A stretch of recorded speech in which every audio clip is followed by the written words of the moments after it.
What a catch by the center fielder. Yankees versus Twins. Full recap. August 11th, 2025. First game atmosphere and stakes. On Monday night in the Bronx, the Yankees hosted the Minnesota Twins in a fresh series with big importance hanging in the air. New York looked to secure their first series opener since the All-Star break and tighten the AL East race. The atmosphere was crisp and focused. Fans were ready for a spark. Second pitching duel and early fireworks. Will Warren took the mound and provided one of his most reliable outings of the season, going 6 2/3 innings, allowing just 2 runs on 3 hits, striking out 7, and walking none. ESPN.com, CBSSports.com. On offense, Cody Bellinger broke a valley in his swing with a solo home run in the first inning, setting the tone early. Twinkietown +2, YouTube +2. Third middle swing, back-to-back bombs. In the bottom of the third inning, the Yankees unleashed a powerful 1-2 punch. Giancarlo Stanton crushed his 11th home run of the season, and immediately after, Ben Rice followed with his 17th homer, giving New York a commanding 3-0 lead. MLB.com +3 Twinkietown, +3 Sportsnet.ca +3. It was the 8th time this year Yankees hit back-to-back homers. The crowd felt electric. Fourth, Twins respond. Minnesota didn't go quietly into the night. Byron Buxton answered in the 6th inning with a long solo blast, showcasing the Twins' resilience. ESPN.com +1, ESPN.com +1. And in the 7th, Trevor Larnach added another back-to-back homer, trying to shrink the deficit. The Yankees' lead began to feel more fragile. ESPN.com +8 Twinkietown, +8 CBSSports.com +8. Fifth, Yankees tackle for insurance. With Minnesota edging closer, the Bronx Bombers responded again.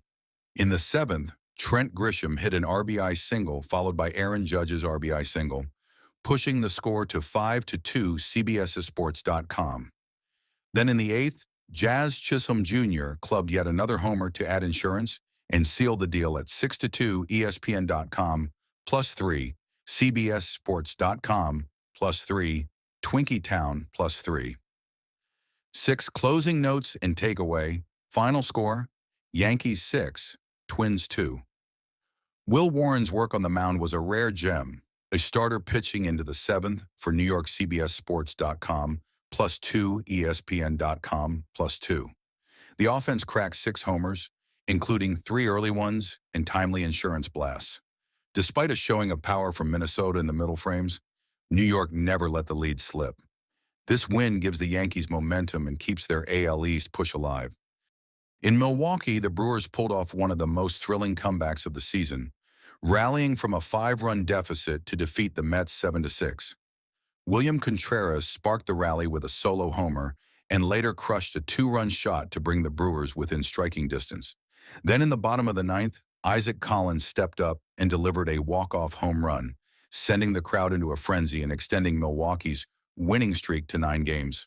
For the Mets, it was a crushing blow, marking their 7th straight loss and deepening their struggles at a critical point in the season.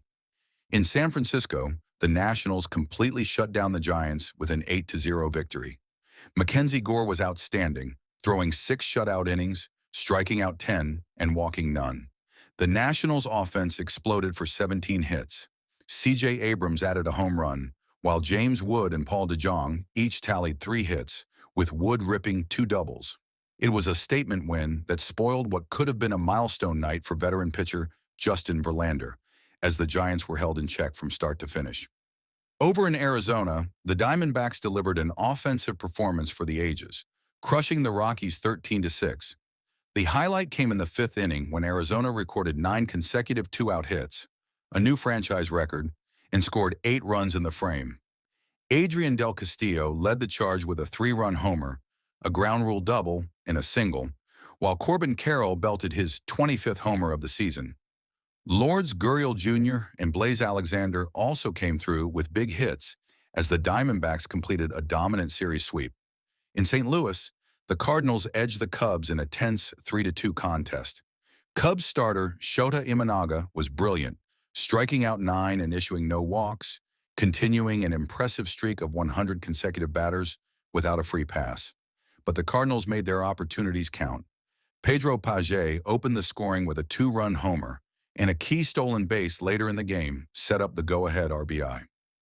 Despite a late home run from Matt Shaw for the Cubs, the Cardinals held on for the narrow win.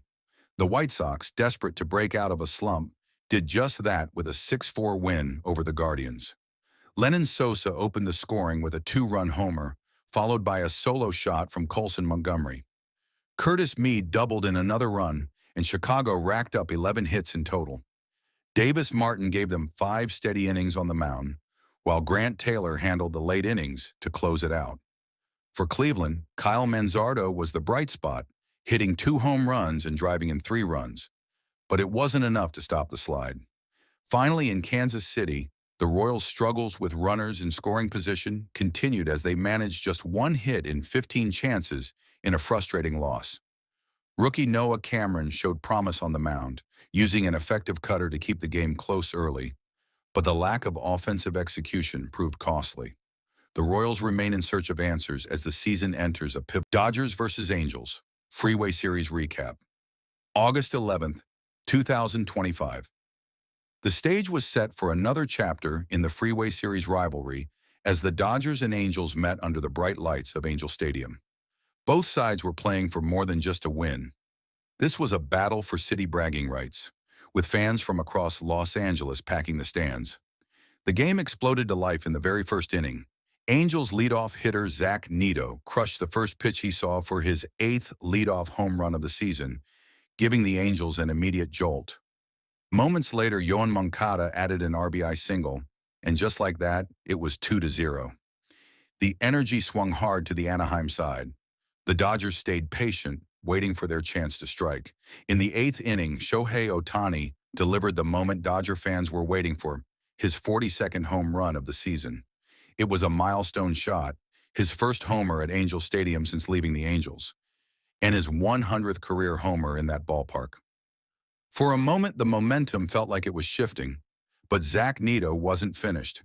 In the 6th inning, he launched his second home run of the night, stretching the Angels' lead and taking the air out of the Dodgers' rally. The Angels kept their foot on the gas, keeping the pressure high. On the pitching side, Dodgers starter Yoshinobu Yamamoto struggled all night. He surrendered 6 runs on 6 hits, issued 5 walks, and lasted just 4 2/3 innings. It was an uncharacteristic outing that forced the bullpen into early action. For the Angels, Jose Soriano was masterful. 6 shutout innings, just 2 hits allowed, 6 strikeouts, and total control from start to finish. When the dust settled, the Angels had a 7-4 victory, securing their first season series win over the Dodgers since 2019. They improved to a perfect 4-0 against their crosstown rivals this year. For the Dodgers, the loss stung even more, because their division lead in the National League West shrank to just 1 game. It was a night where city pride was on the line, and this time, Anaheim walked away with it.